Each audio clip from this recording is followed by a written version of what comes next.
Assalamu alaikum. Hello friends, how are you? Welcome back to our new video. In this video, I am going to show you how to remove rows from a table in Word. Let's get started. At first, we have to open a Word document with a table. Now we want to remove column. This table, select a columns or row.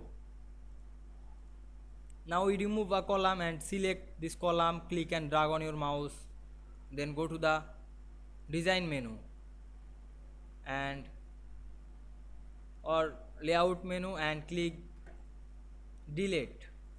Now we can see here many option. We select the delete row option. Now we can see we delete a row very easily. Now we try some another rows.